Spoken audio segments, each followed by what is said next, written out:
Joining us now is pole vaulter extraordinaire, track and field superstar, Anginae Monteverde. Anginae, welcome to Studio B. How you doing today? I'm great. Thanks for having me. Okay, so first question has nothing to do with pole vaulting, rather your name, okay? Oh, gosh. So let's say scenario, set up the scenario. Substitute teacher comes into your class, okay, sees your name, has no idea how to say it. What happens next? Usually, since I have a twin sister, they say her name first, and I know my name's coming next. Usually they pause, and I just say, Anginae, I'm here. That's always how it goes. And if they know it, I'm very surprised. I'm like, good job. Kind of give them a little clap in, you know? That's really funny. It's a hard name, that's for sure. You transferred to BYU from Oregon, I believe the year after Oregon won the national championship, correct? Yes, I believe so. Okay. Why did you pick BYU as your destination spot? What it all came down to was lifestyle, I think. Oregon was great. I had a great experience, made a lot of great friends. You know, track team was awesome, but BYU, I think, was more what I was looking for when it comes to the rest of my life. And track team is great here as well. And yeah, lifestyle for sure. And it's been a great experience so far. Competing for Ed Eyestone isn't a bad fallback either. No, it's not. He's a really funny. What's the best part about competing for a coach like Coach Eyestone? Oh, man, it's just, I love having, this last weekend I was in his rental car. We got to talk to him about Olympics and just his experience with track. And I didn't know his whole, I guess, road until this last weekend.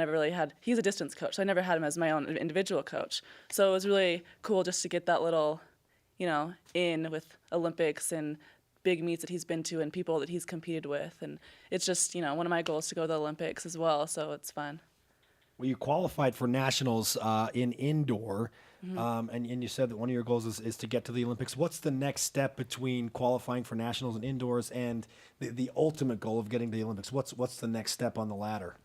I think just becoming more consistent at being at that national level, because this year was, I don't like to say it, but kind of a shock for me to get there. It just happened to be a really great season, and a lot of things just connected, and 14 feet happened, and I was number 16, and they take top 16, and it was just a great experience altogether. So now it's just kind of dialing it in and getting the higher heights, 14.6, would be amazing.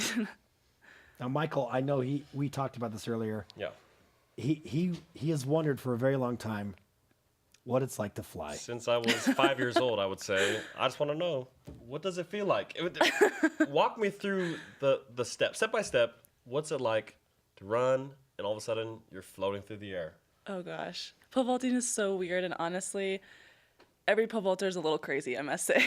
You have to be. If you think about it, you have this pole in your hand that is 14 feet. Some of the guys, it's 5 meters long. Like it's crazy, and you're running as fast as you can, and you expect to plant it and fling yourself up in the air and hopefully land on the mat, which sometimes it doesn't happen if things don't go right. Not very often, but it's honestly a great feeling. It's like this big rush, especially when you're jumping 14 feet in the air and you're just falling. Usually it goes so fast you don't really think about it that way. Some people ask me that question, and I'm like, I don't really feel like flying, but it kind of is like flying. Is it ever not scary? Not scary. Yeah, I mean, you try not to think about it as something scary. It's just so natural. Now I've been doing it for, I think, 8 years now. So to me, it's not this thing that's scary. It's just, like shooting a basketball, like for a basketball player, you just go and do it. There you have it from Anginae. Flying through the air is just like shooting a basketball. It's that simple. Whatever. Yeah, if only that were the truth. I love it. That's one of my bucket list things. So we need to get together. Hey, come on out there. It'd be fun to give me like a 10-foot pole first, though. I don't want to go too big. Don't worry, you won't bend it your first try. I'd probably break it. Just calling you out, bro. Okay, you have a twin sister, Alyssa. Yes, I do. I can only imagine growing up in a home with you two athletes running around. It must have been pretty competitive. But who's the better athlete between the two of you? Oh, gosh.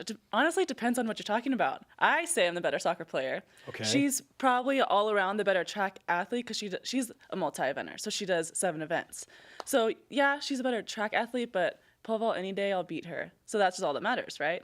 So I don't know. In the end, we just kind of, that with us being twins and doing everything the same, growing up in school and classes, we have our own strengths and our own weaknesses, which is really fun. Say what you like. I can fly. Yeah, exactly. And it's like shooting a basketball to me. It's like the ultimate one-upper. Oh, really? Can you jump over a bar that's 14 Yeah, feet can high? you jump Yeah. 14 feet? No, I don't Exactly. think so. Okay, conversation over.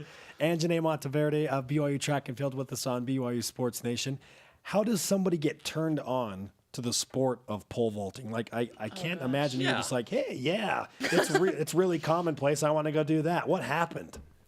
For me, everyone has their own story, and we love talking about it when you get a new person on the team. How did you get into pole vaulting? A lot of girls were gymnasts. I was not a gymnast. I was a cheerleader, but I've done track since I was in 3rd grade, so it just kind of came to me because I had a cheer background. I just kind of got into it. But like I said, a lot of girls. One of our teammates a few years ago, she was a gymnast, and she stopped doing gymnastics and, got into pole vaulting.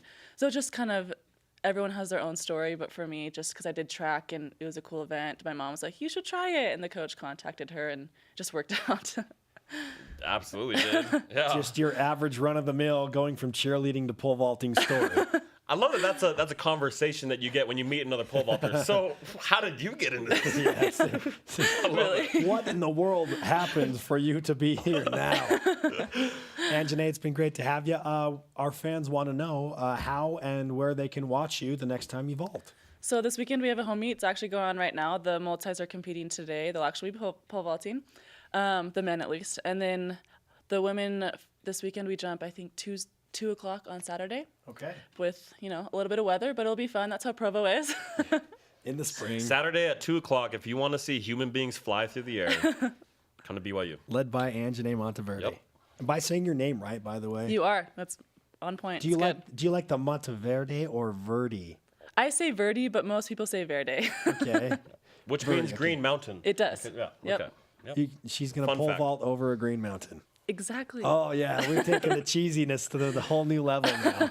Anginae, good luck at the Robson Invitational. Thank you so much.